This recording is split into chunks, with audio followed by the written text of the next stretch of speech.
I remember the afternoon with an ache that has never quite dissolved, a dull pressure behind the ribs rather than the mind. The Radcliffe camera had that soft, amber hush, peculiar to its winter hours, when the tourists thin and the serious students burrow into their pages with the desperation of people trying to outrun some private failure. I had come there in the hope of silence, but also, if I am honest, to hide from the restlessness that had been dogging me for weeks. There is a particular peace in pretending to read among people who truly are, and I slipped into it gratefully. The book in front of me was a battered volume of Catullus, borrowed in a hurry from the upper galleries. I'd chosen it for no reason other than its cracked spine, but the moment I opened it, I found myself caught by the fierce red ink corrections bleeding across its margins.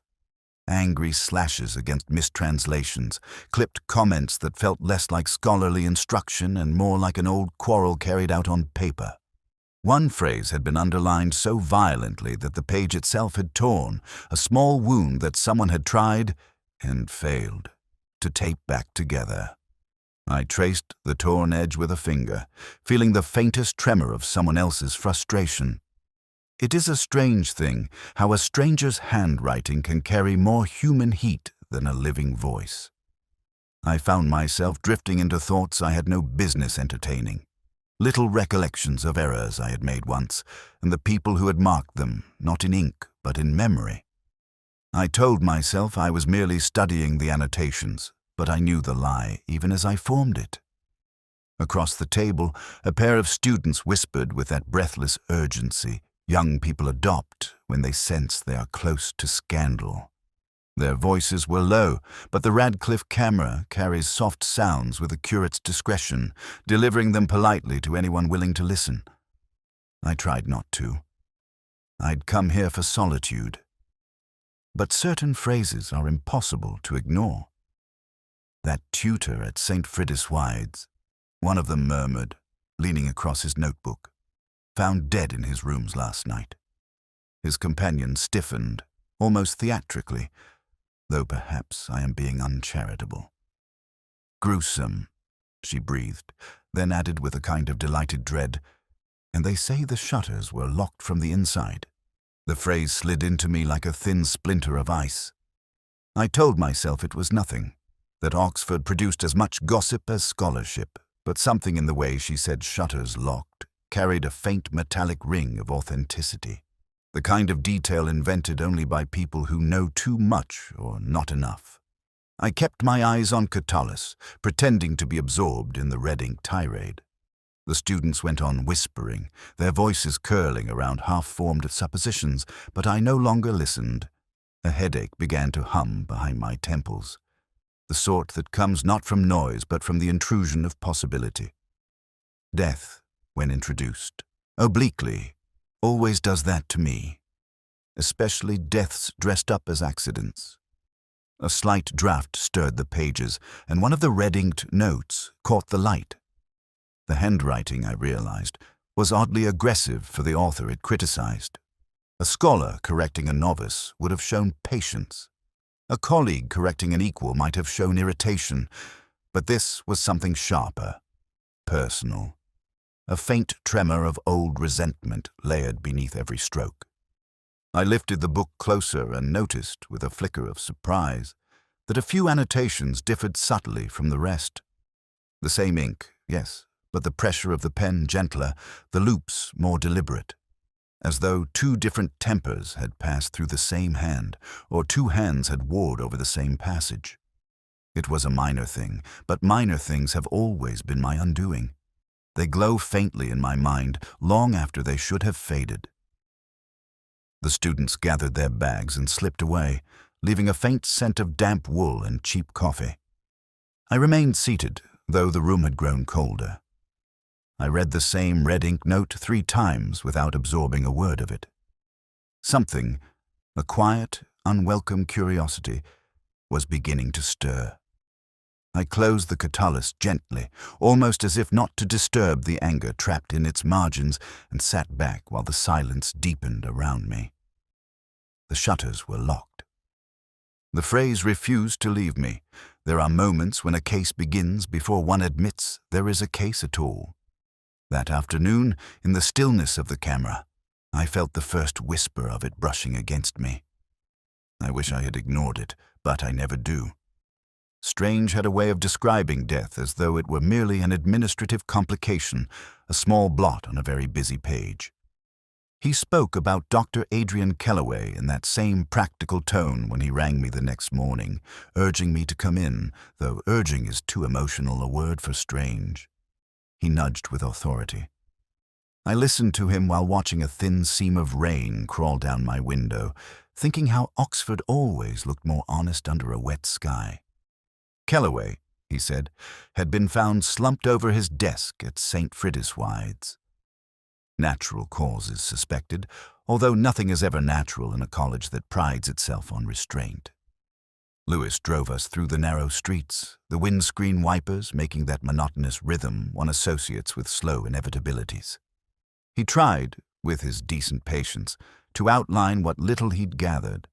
A classics tutor of some repute, brilliant but uneven in temperament, a wife living on the quieter edge of Jericho, a reputation for exacting standards.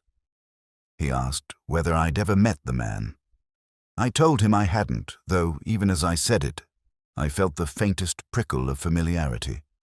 A lecture attended years ago, perhaps, or a name overheard in some common room where wine dulled sharper perceptions. St. Friddiswide's greeted us with its habitual austerity. Old stone never tries to impress, it simply endures. As we crossed the quad, I found myself noticing the sound of our footsteps on the flagstones, a hollow echo that made the college feel emptier than it should have at that hour. The porter, a man with the resigned air of someone accustomed to shepherding crises discreetly, guided us toward Kellaway's rooms. He offered the usual assurances.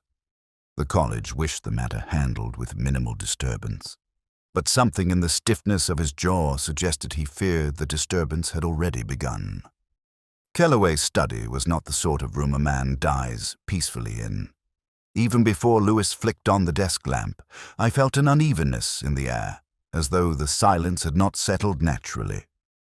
The papers on the tutor's desk lay arranged with an almost theatrical precision, a neat stack of corrected essays, an uncapped fountain pen, a glass of water filled to the exact midpoint. Death rarely affords symmetry, which made this arrangement troubling. I stepped closer, aware of Lewis hovering behind me like a conscience waiting for direction. The body had already been taken away, but the chair remained pulled slightly back from the desk, as though Kellaway had risen for a moment before someone, or something, urged him to sit again. On the blotter lay a single page from a student's essay, and across it, in red ink, someone had scrawled a remark with such controlled cruelty that I felt an involuntary tightening in my throat. The handwriting was sharp, angular, impatient. The same hand, I suspected, that had left its frustration in the margins of the Catullus I'd held only the day before. Lewis pointed out a faint indentation on the blotter's leather surface, the corner of another sheet perhaps, one removed recently. I nodded, though my attention had shifted to the desk lamp's angle, which seemed slightly off, as though nudged by a careless elbow or a deliberate hand. Small details matter more in death than in life. They cling to the moment after the breath has left, preserving truth the living would rather obscure. Strange asked whether I noticed anything unusual. I told him the room felt staged, which earned one of his grunts, the kind that suggested he would prefer a straightforward heart attack to whatever I was about to trouble him with. But the shutters, I observed, were locked from within. I didn't add what echoed beneath the observation, that I had heard those words only the previous afternoon in the Radcliffe camera, carried by the hush of gossip. It was Lewis who found the timetable pinned beneath a stack of books, its grid altered in a way that suggested an appointment not meant to be shared. A meeting struck through in faint pencil. I felt a flicker of curiosity. Not bright, not decisive, just the earliest hint of a thread beginning to tighten. There are rooms where the dead linger in more than memory. Kellaway's study was such a room. and though I could not yet name the reason, I knew the Scholar's End had been less orderly than the college wished, and more deliberate than Strange hoped. I stepped back, letting the shadows reclaim the space. Already, something quiet and unwelcome had begun to settle on the case, like red ink seeping through thin paper. The older I grow, the more I find that some colleges hold their silences the way others hold their traditions, tightly, protectively, as though either might crack if handled without reverence. St. Friedeswide's was one of those places. Lewis and I stepped through its gate mid-morning, and I felt that familiar prickle along the spine, the one that arrives when you enter a world engineered to hide more than it shows. The stone, a sour grey mottled by age, seemed to press inward, narrowing the air. I remember thinking that the college breathed like a creature trying to conserve its strength.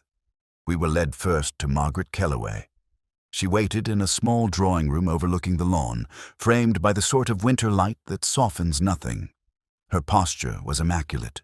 Too immaculate, her grief measured as though she were presenting it for examination. She spoke calmly, coolly, her words arranged with the same precision as the china on the table beside her. She asked whether her husband suffered, and I heard in her tone a faint note of obligation rather than affection.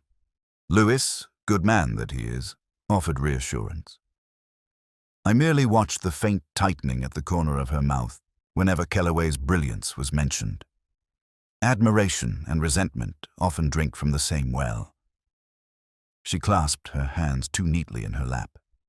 People in genuine grief rarely do anything neatly.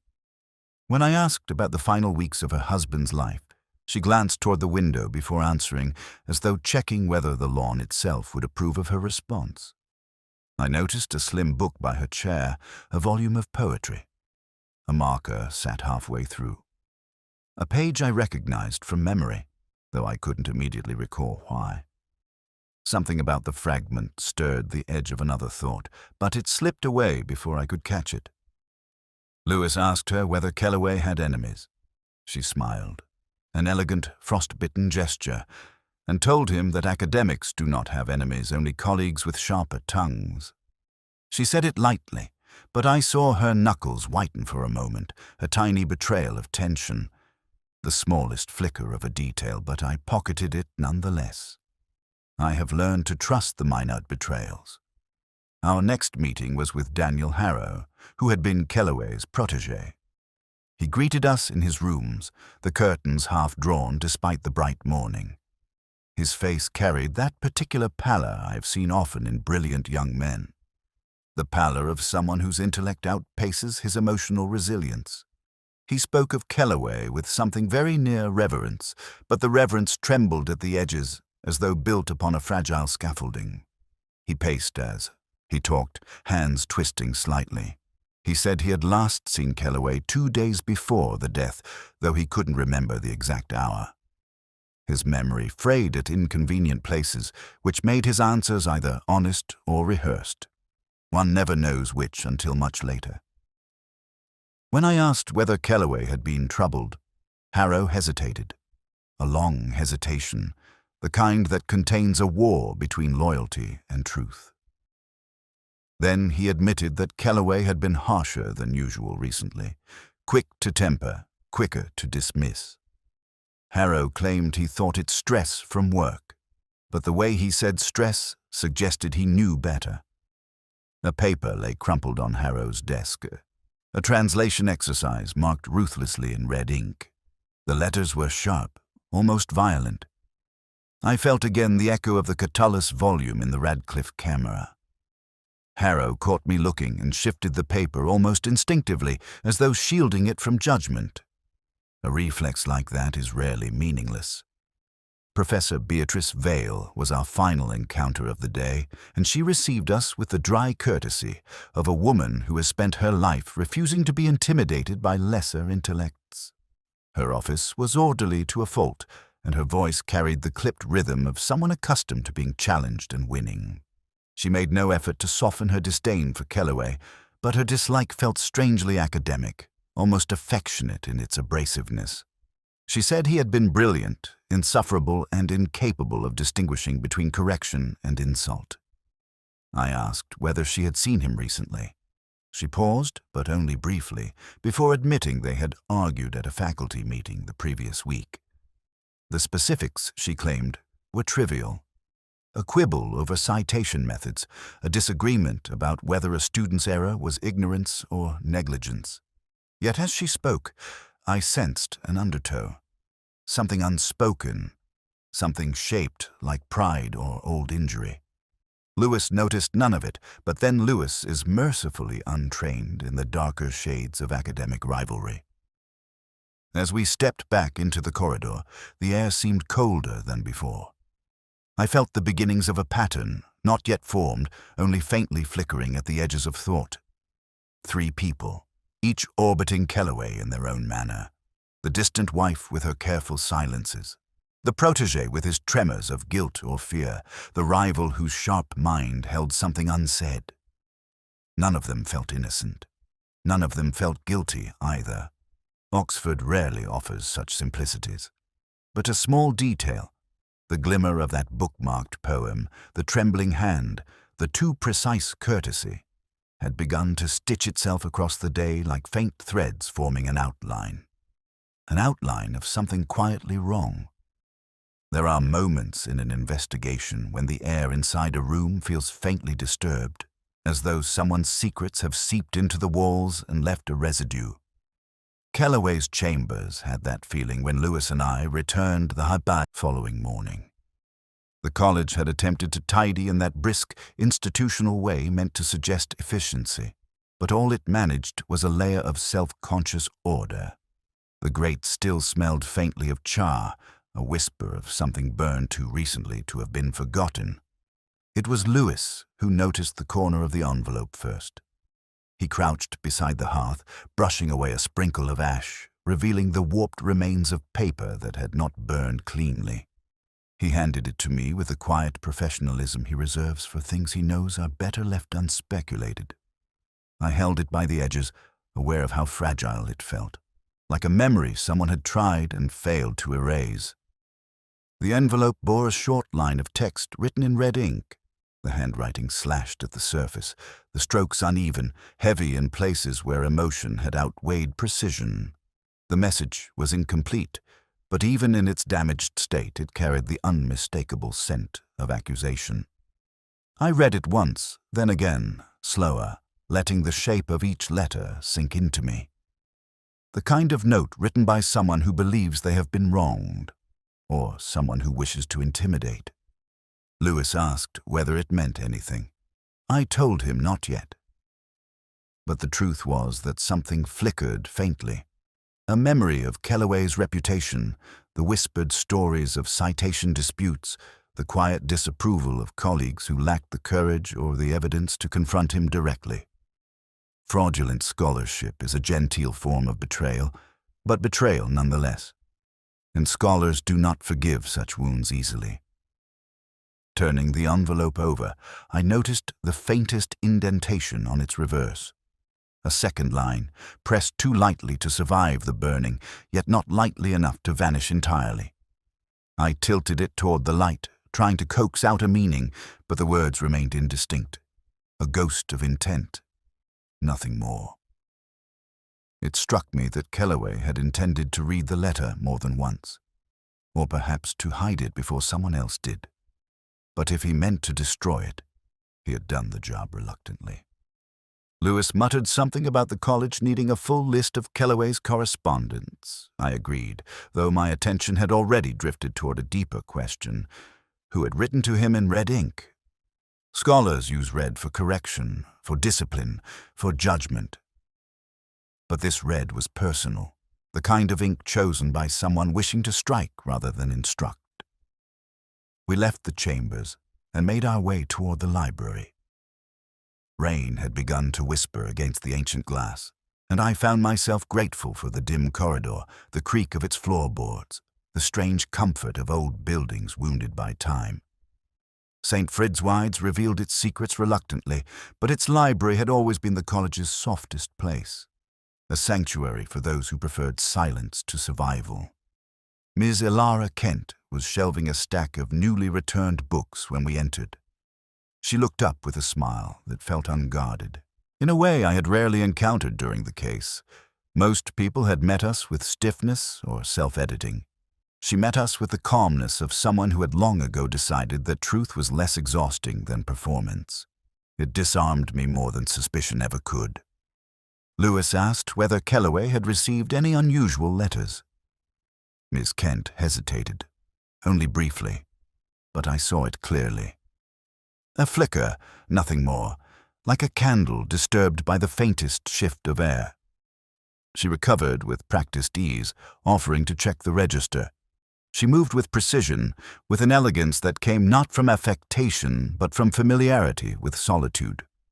I found myself watching her hands as she leafed through the records, noting a slight tremor when the name Kellaway appeared. She asked what sort of letter we were seeking.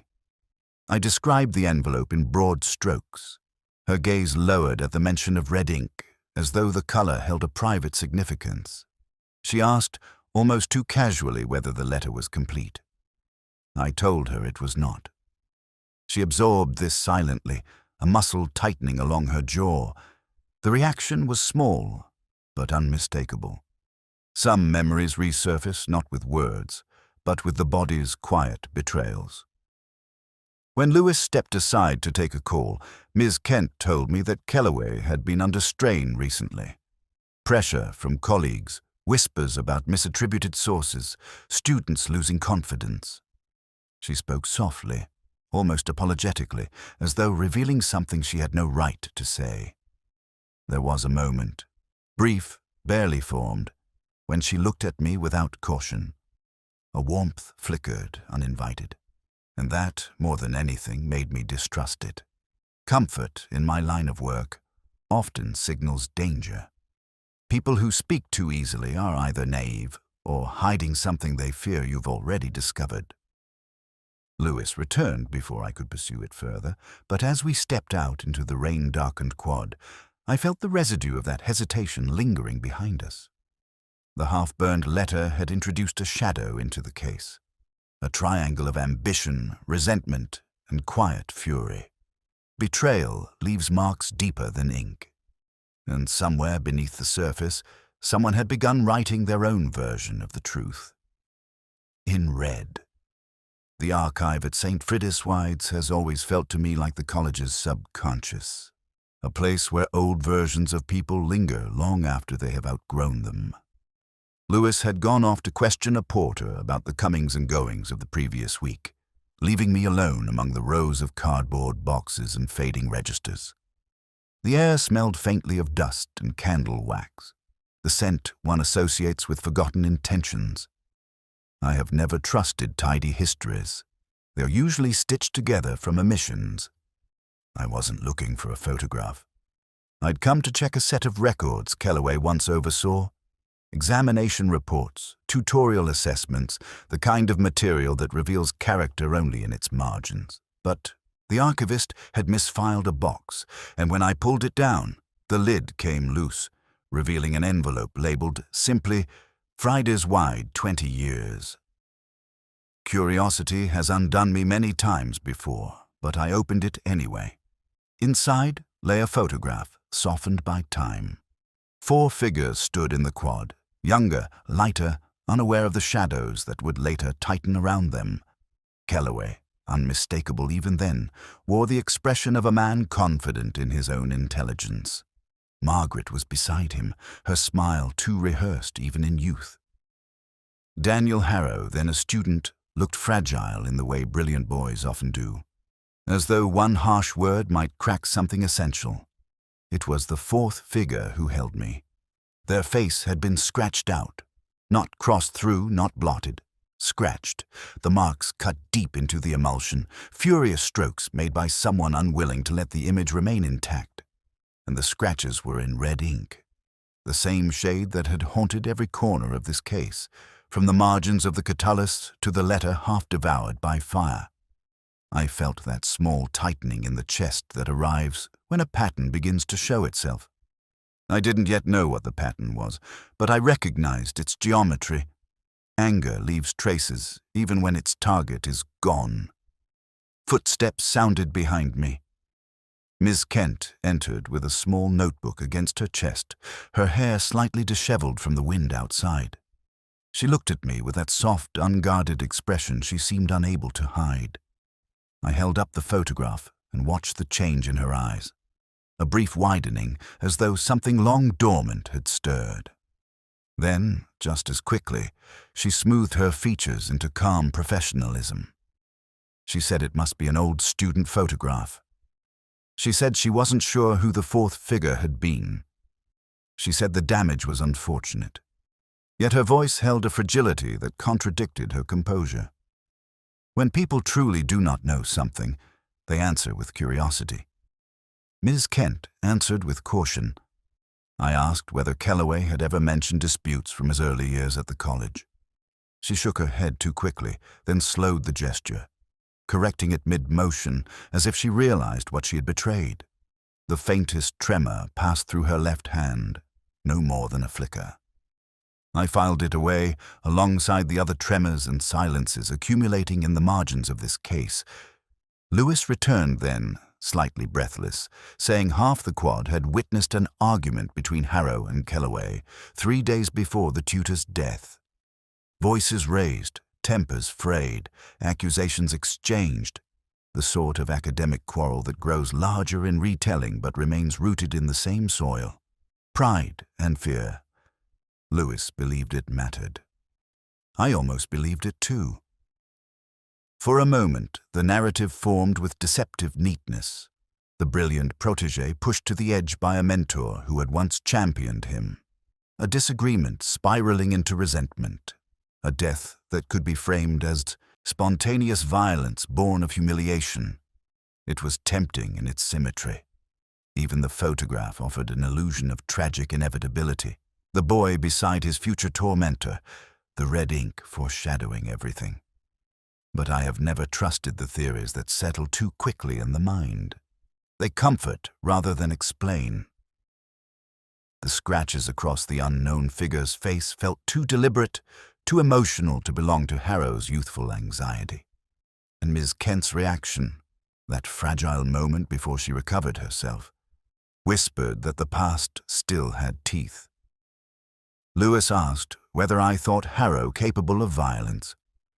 I told him capability was rarely the point. Motive mattered more. And jealousy, though plausible, struck me as insufficient. Real jealousy burns messily, not in red ink, but in impulsive acts that leave no room for the careful staging we had seen in Kellaway's rooms. As we left the archive, the photograph weighed heavily in my coat pocket, its scratched-out face pressing faintly against the fabric. The wind outside had picked up, carrying the scent of rain across the quad. I felt the shape of the case shifting, not clearer, not kinder, but deeper. The past, once disturbed, rarely settles quietly again. There are passages of poetry that live not on the page, but somewhere in the fragile membrane between memory and regret, and Houseman has always occupied that space for me. The line that drew my attention that evening was one I had known since my 20s, a stanza about loss disguised as endurance. I had returned to the student essay Kellaway died over, not out of obligation, but because something in the red ink scrawl had lodged itself under my ribs like a splinter that refused to work free. The college had finally allowed us to remove the paper for closer inspection. I sat with it under the muted lamp of my flat, the air cold enough that I could see the faintest cloud when I exhaled. The essay itself was pedestrian, earnest in that way young scholarship often is. Too much effort where none was needed, too little where it mattered. But the line that arrested me was a misquotation so subtle that most readers wouldn't have noticed. Houseman had written one thing, the student had rendered another. A syllable shifted, an echo dulled. Margaret Kellaway had made the same mistake. I remembered her mentioning the poem in passing on our first visit, speaking with that distant elegance she wore like armor. At the time, it struck me as nothing more than the slip of someone trying too hard to appear composed. But here it was again. The same misstep, the same softened line appearing on a student's essay Kellaway had supposedly marked. I leaned closer, letting my eyes adjust to the faint strokes in the margin. The red ink was harsh, its handwriting impatient, almost combative, but the penmanship did not belong to Kellaway. His notes from earlier years, preserved in various files, were cleaner, more restrained, clipped, rather, than slashed. Nor did it belong to Harrow, whose handwriting betrayed a tremulous uncertainty. This margin note, the one accusing the student of sentimentality, had the confidence of someone used to passing severe judgment. Someone outside the academic circle. Someone unbound by its etiquette. A coincidence? No. Oxford's coincidences are usually engineered by guilt or necessity. I traced the letters slowly, letting the rhythm of the strokes reveal themselves. The pressure of the downward lines differed slightly from the upward curves, a sign of someone who wrote rarely but decisively. The loops of the vowels were shallow, unadorned. These were not the corrections of a tutor, they were the intrusions of an outsider. I felt the faint prickle of deduction, not certainty, just the first stirring of structure beneath chaos. If the handwriting was neither Kellaway's nor Harrow's, then the red ink that tied the entire case together belonged to someone circling the edges, someone involved enough to critique but distant enough to evade suspicion. Someone like Margaret, or someone who moved even more quietly. A knock at the door pulled me from the thread of thought. When I opened it, Miss Alara Kent stood there, her coat still damp from the drizzle settling over Oxford. She apologized, softly, sincerely, for arriving unannounced. She said she was heading home from the library and wondered whether I might want to join her for a drink. A simple invitation. Nothing improper. Yet the way she held her hands, clasped loosely in front of her, suggested uncertainty, as though she expected refusal and was prepared for it. I told her I needed a moment to gather my things. She smiled, though the smile didn't quite reach her eyes when Kellaway's name passed my lips. It was the same hesitation I had noticed earlier, a barely perceptible tightening, a quiet pain she seemed determined not to acknowledge. We walked toward the small pub at the end of the lane, the rain tapping softly against the awnings. She spoke about the library, the weight of its quiet, the way certain books seemed to whisper when handled. I listened, hearing the cadence of someone accustomed to solitude.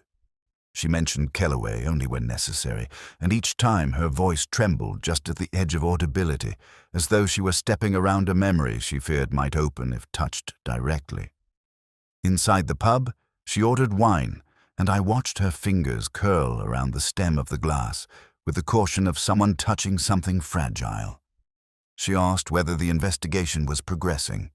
I answered vaguely, not out of mistrust, but because clarity often frightens the innocent more than the guilty. She nodded, her eyes lowering in that same fleeting gesture I had seen multiple times. At the mention of the letter, at the photograph, now again at the essay. Emotionally, something was beginning to tighten between us. Not romance, not even sympathy, but a recognition of shared loneliness. It was dangerous. Any comfort offered in the midst of a case inevitably leads to a misstep, and I've never been good at avoiding missteps. After we parted, I returned to my flat, the essay still lying under the lamp. The red ink glowed faintly in the warm light, like a wound refusing to close. I read the Houseman line again, correcting it automatically in my mind. Someone had written it wrong, twice. Someone had meant something by it, and the truth, still distant, shimmered just out of reach, like a name half heard or a face scratched out of a photograph. There are certain objects a dead man leaves behind that refuse to be silent, and Kellaway's diary was one of them.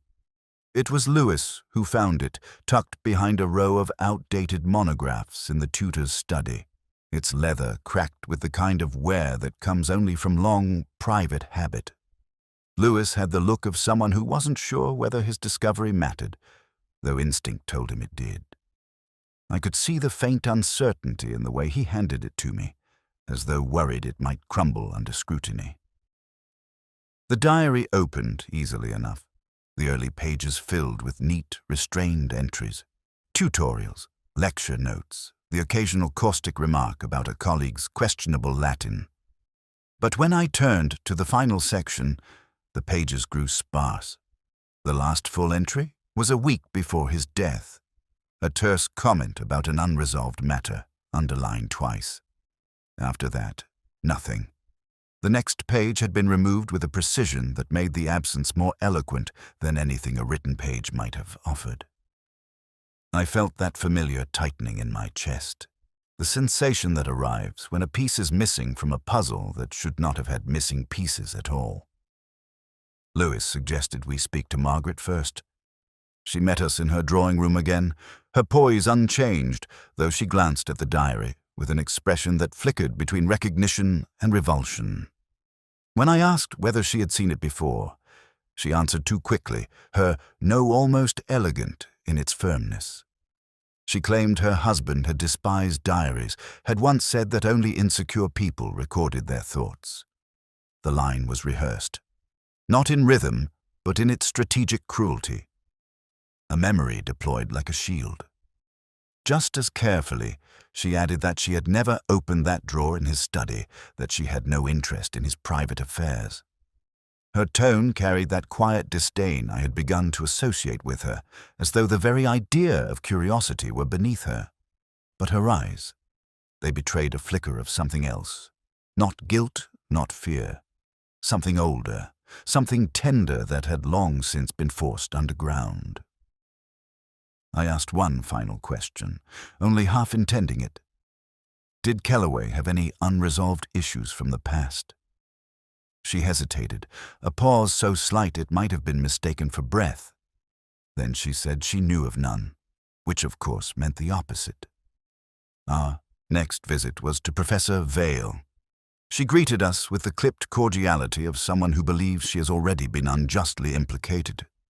At the mention of the diary, her expression hardened. She insisted Kellaway had never kept one. She said it with the authority of a long-standing rival, the kind who know their opponents better than they know their friends. She went on to say that Kellaway preferred confrontation to contemplation, that he believed secrets were tools, not burdens. Yet in her voice there was a trace of something that unsettled me. Not fear. Not even anger. Something too transparent, too plainly worn. If Vale had killed Kellaway, she would have buried her emotions more deeply. Rivalry and murder are rarely companions. The latter demands a subtler form of hatred. Still, the college whispered otherwise. Students spoke of arguments between the two, of barbed remarks exchanged openly. Lewis found it all compelling, the kind of narrative a constable could understand, a rivalry pushed too far, a moment of weakness, a retaliation disguised as tragedy. I could see him piecing together the story in his mind, imagining Vale's sharpness turning lethal. But it was too neat, too academic, too stripped of the emotional ambiguity I'd felt in Kellaway's rooms, in Margaret's controlled voice, in the cold fury etched across the scratched-out photograph. It was Harrow who tried to erase the importance of the diary entirely. When we found him in his rooms, he looked exhausted, the pallor deepening around his eyes. He said the diary was meaningless, that Kellaway had burnt his old journals years ago, declaring them sentimental indulgences unworthy of his intellect. But the lie was clumsy. Harrow was incapable of deceit. His conscience made too much noise. He shifted when I mentioned the missing page, as though some old memory had been disturbed. His hands trembled again. The same tremor I'd seen in the archive, the same echo of something unresolved. He insisted Kellaway had no unfinished business from his youth. His voice cracked slightly when he said it. It was enough. Not proof, but a faint scent of the past rising through the years like dust disturbed from an abandoned floorboard. Back in my flat that night, I laid the diary open, beneath the lamp. The missing page had been torn with a steady hand, the faint remnants still clinging to the binding. Whoever removed it had wanted the absence to be clean, but absence never is. There is always an edge that catches the light. The scratched-out student in the photograph returned to me then, the fourth figure erased with such hatred, and suddenly the shape of the case shifted. Kellaway's death was not a recent quarrel, not a dispute about citations or jealousy. It was something older, an echo from decades earlier that had finally found its way to the surface. Vale might have looked guilty to half the college, but transparency is rarely the mask of a murderer. The truth, I felt, lived somewhere between the erased face, the missing page, and the red ink that threaded through all of it, binding the past to the present in a way that refused to loosen. Some revelations arrive violently, ripping through the mind with the force of a struck bell. Others come quietly, like a faint shift of light across a table, so gentle that you only notice it because the room suddenly feels different. That afternoon at the Trout Inn belonged firmly to the latter category. I had gone there to escape the claustrophobic solemnity of St. Fridswide's and to steady myself with a pint and a crossword. The two remaining luxuries my conscience still permitted me. The place was half empty, the river moving lazily beyond the windows, its surface unsettled only by the occasional ripple of a passing swan. The scent of rain lingered in the air, mixing with the faint bitterness of wood polish and old ale. I sat near the back, unfolded the newspaper, and let the rhythm of the crossword settle my thoughts. There is comfort in structure, in grids that pretend chaos can be boxed neatly into squares. The clue was deceptively simple. Edits that conceal truth, 10. Redactions. I wrote the word automatically and stopped halfway through the final letter. The red in redactions, the red in the marginalia, the red ink that threaded through the entire case like a warning disguised as punctuation. Something about the handwriting in those margins had gnawed at me for days, not because I couldn't place it, but because part of me feared that I already had. Librarians often use red ink for internal notes. Not corrections in the academic sense, but small signals to themselves, reminders, admonitions. I had seen such markings 100 times, usually in older catalogues or accession ledgers. The shape of the letters, the pressure of the pen, the way the downward strokes carried more weight than the upward. These were habits, not quirks, and habits reveal their authors. Ms. Ilara Kent, her handwriting, her quiet tremor whenever Kellaway's name surfaced, her reluctance so carefully veiled when discussing the past. I sat very still for a moment, the pub's muted sound falling away as the revelation settled with delicate certainty. She had written in red before, often. The marginalia in the Catullus, the comments on the student essay. Even the scratched-out face in the photograph carried the same approximated loops, the same violent pressure on the downstrokes. But there was another layer yet, something deeper, older. I took out my notebook and flipped to a page where I had scribbled the names from the archival photograph. 3 were clear. Kellaway, Margaret, Harrow.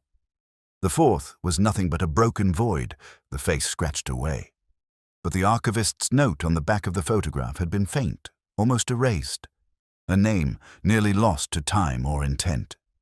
I had not paid it enough attention then, but now, in the dim light of the Trout, the letters returned to me. E. Kent, a student once, a scholar before she became a librarian. I felt that quiet, unwelcome ache that comes when the past reconfigures itself before your eyes. Ms. Kent had studied under Kellaway 20 years earlier, the same year the photograph was taken, the same year the fourth figure, once whole, had been erased violently in red ink. Why erase a face unless it had once mattered terribly?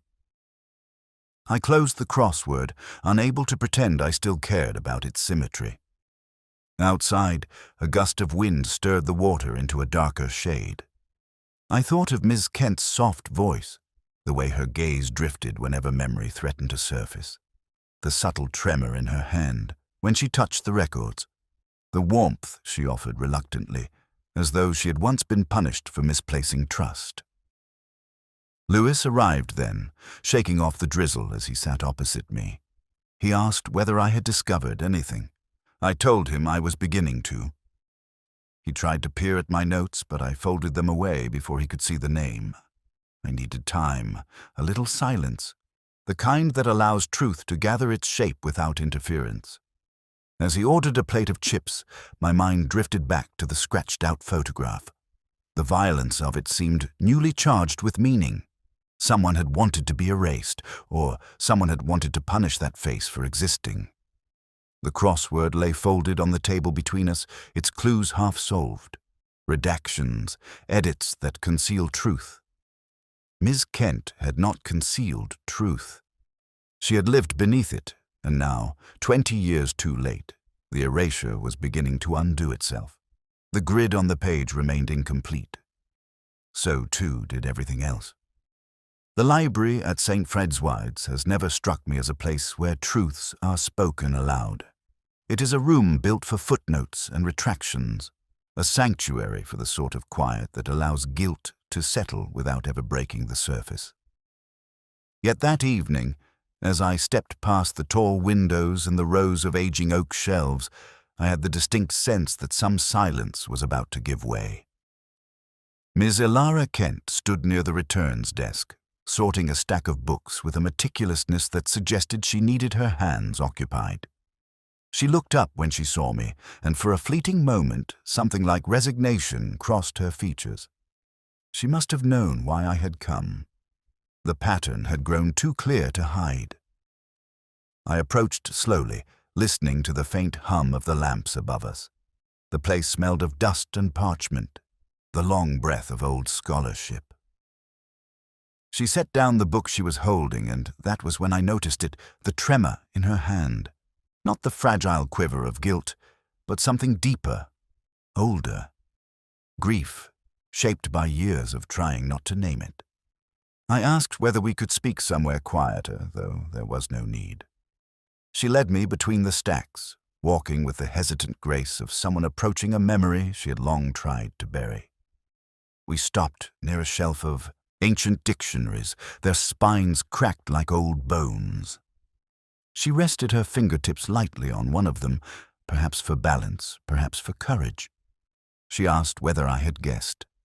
I told her I wasn't sure, which was both true and untrue. Truth in Oxford often moves in circles before it allows itself to be seen. Her voice, when she began, was soft enough that I had to lean in to catch each word. She spoke of Kellaway's brilliance first, not with admiration, but with the complexity one reserves for people who have shaped a life and ruined it in equal measure. She had been his student once, full of the kind of promise that frightens those who have grown too comfortable with their own authority. She discovered discrepancies in a set of citations he had used for a lecture, small details that betrayed a carelessness incompatible with scholarship. She brought them to him privately, expecting gratitude. Instead, he told her she was mistaken. When she persisted, he dismantled her reputation with the precision of someone accustomed to winning. A rumor here, a harsh critique there, a suggestion that her work was derivative, a whisper that she lacked the temperament for academic life. Within a year, she had withdrawn from her doctoral program. He made sure she never returned. As she spoke, her hand trembled again. Not with anger. That was long spent. But with the ache of something broken too early in life. She said she had spent years pretending none of it mattered, that she had come to love the quiet of library work. But when Kellaway began rising through the college ranks, she found herself avoiding the quad during his lectures, taking side corridors, shifting her schedule to evade him. Fear disguised as indifference. I asked whether she confronted him the night he died. She closed her eyes. Yes, but only to ask why. Why he did it, why he felt threatened, why he had chosen to erase her before she had learned who she was. Her voice shook as she said she had not planned to accuse him, only to demand the truth he had denied her. She found him agitated, drinking, muttering about being exposed again. She realized then he still feared her, not for what she had become, but for what she had once been capable of becoming. She told him she forgave him, or tried to, but forgiveness offered too late becomes its own wound. She left him alive, she said, and she believed he would wake the next day to the same life he had always lived, protected by tradition, by reputation, by the inertia that shields men like him. I believed her, not because her story was convincing, but because grief cannot counterfeit itself with such restraint. She had not come to hide guilt. She had come to release the weight of years held too tightly. Yet something gnawed at me, a thread out of place. As she wiped her eyes, I let my gaze wander the desk behind her. A row of library registers sat there, all except one. The small volume recording late-night entries was missing. I remembered how conscientiously she kept them, how meticulously each visitor's time and purpose were recorded. Someone else had visited Kellaway after she left. The absence of that register was louder than any confession. It hummed in the air like a tuning fork struck lightly against stone. Miss Kent noticed my lingering glance and followed it. Her face paled slightly. She asked whether the missing book mattered. I told her it mattered more than anything we had spoken of tonight. The truth had shifted again, not toward her, but away, into the narrowing corridor where someone else had passed quietly, certain they would not be seen, certain their name would not survive in ink. And the shelves, for once, felt as though they were listening. There is a particular stillness that falls over Oxford just after dusk, when the lamps first take their hold and the colleges seem to exhale the day's accumulated secrets. It was in that half-light, walking the length of St. Fridswide's cloisters, that the final shape of the truth settled upon me. Not with the thrill of discovery, but with that dull, inevitable ache that attends the solving of a puzzle one had hoped would remain incomplete. I have never taken pleasure in endings. They are always too heavy, too human. I asked Margaret Kellaway to meet me in her drawing room. She received me with the same impeccable composure she had worn since the morning of her husband's death, a composure that now seemed less like grief's armor and more like the shell of someone who had rehearsed her own story too many times. Lewis stood near the doorway, silent but alert, though I doubted he yet understood what I intended. Perhaps I barely understood it myself. The red ink essay lay on the table between us. I placed it there gently, the way one might set down a fragile relic. Margaret's gaze slid toward it, and for a brief, unguarded moment, something tightened in her expression. Not fear, not guilt, but recognition. The familiarity of seeing one's own handwriting returned to haunt them.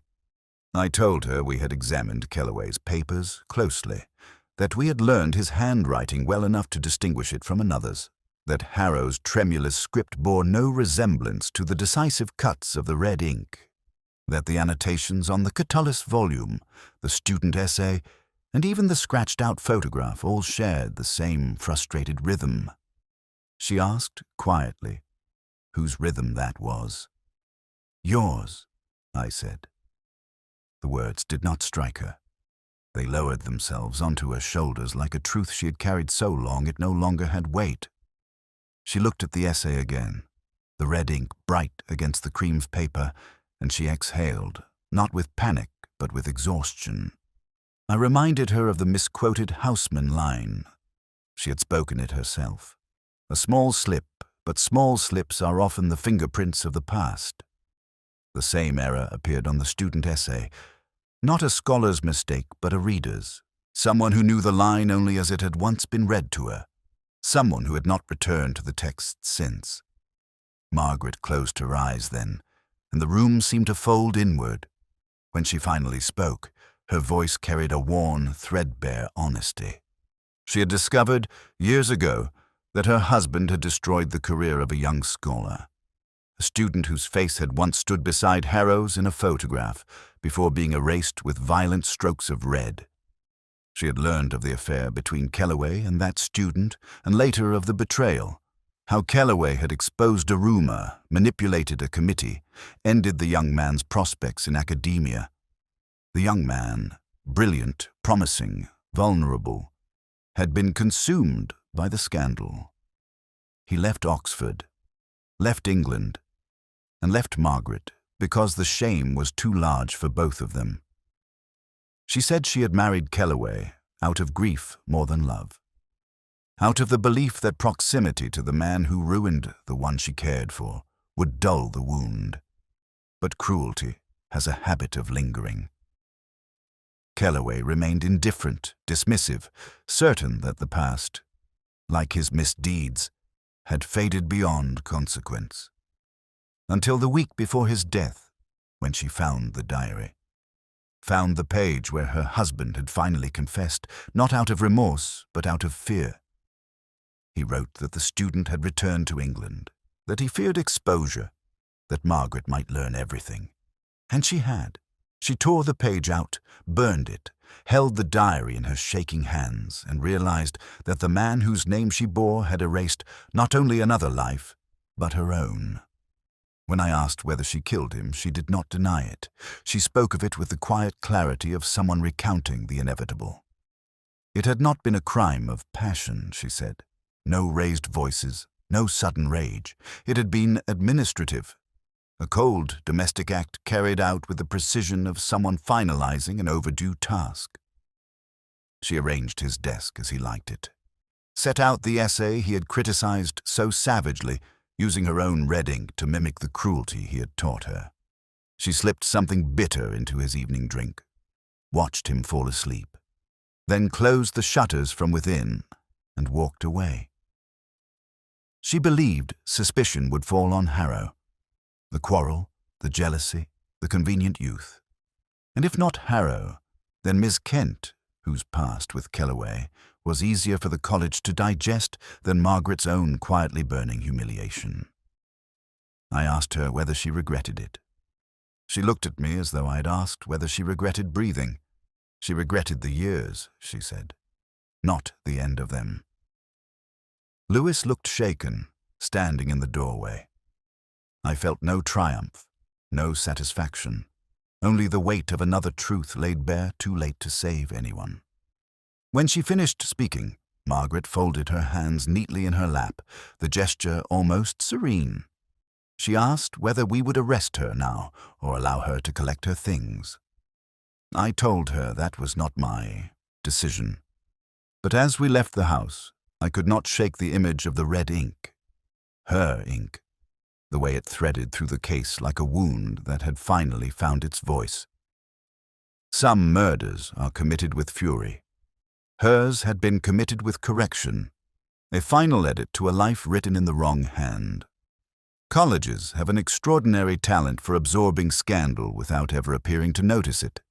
St. Fred's, perhaps more than most, performed this trick with the cold efficiency of an institution that has outlived centuries of human frailties.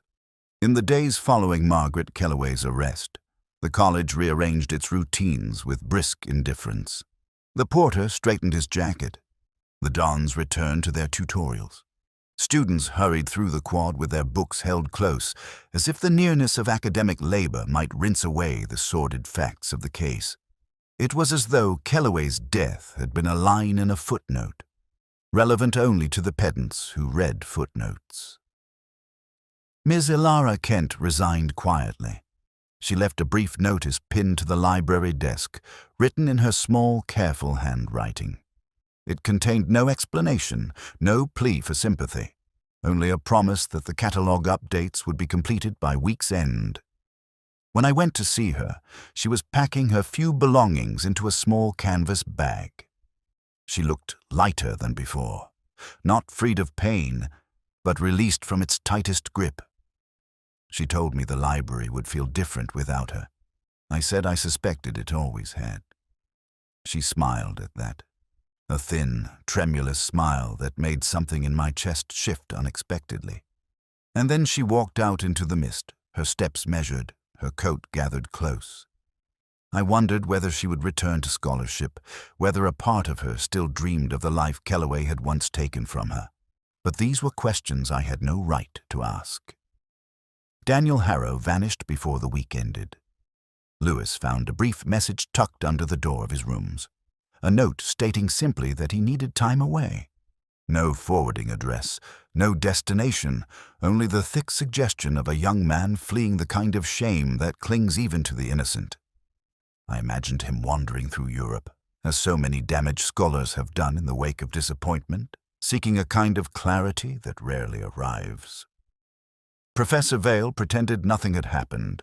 She delivered a lecture on Ovid the next morning, her voice carrying across the hall with its usual taut precision. She spoke of metamorphoses, of identities dissolved and restored, of the fragile boundary between pride and ruin.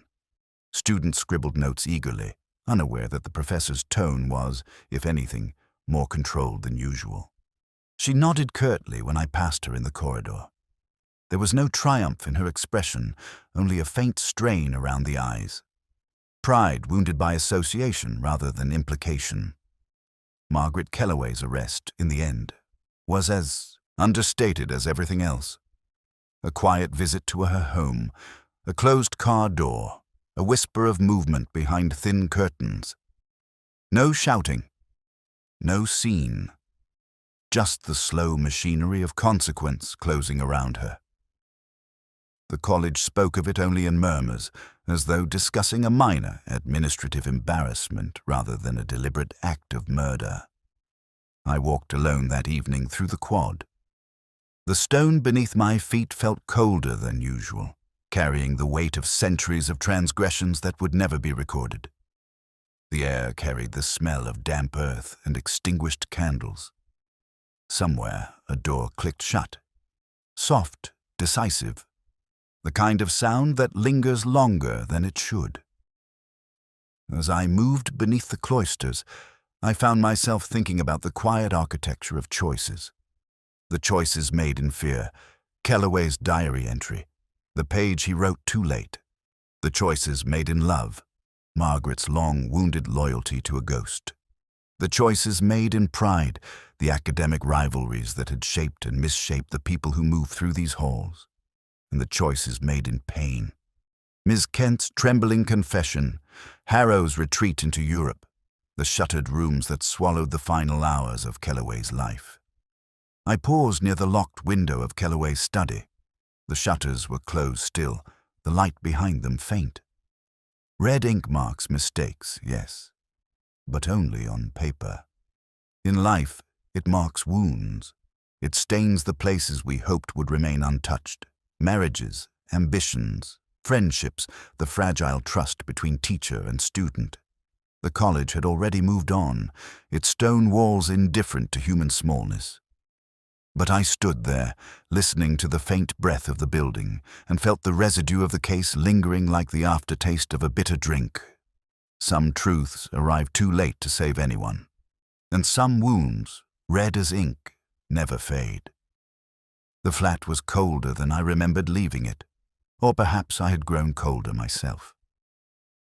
I hung my coat on the back of the door and listened for a moment to the hollow quiet that greeted me, the kind of silence that arrives only after a case has settled into its final, immovable shape.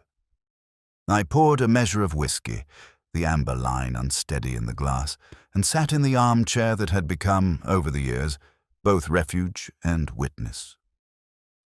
The rain began again outside, a steady tapping on the window pane as though Oxford itself wished to remind me that endings were never as conclusive as they ought to be. I held the glass close, letting the faint burn rise toward my throat. It did nothing to warm me.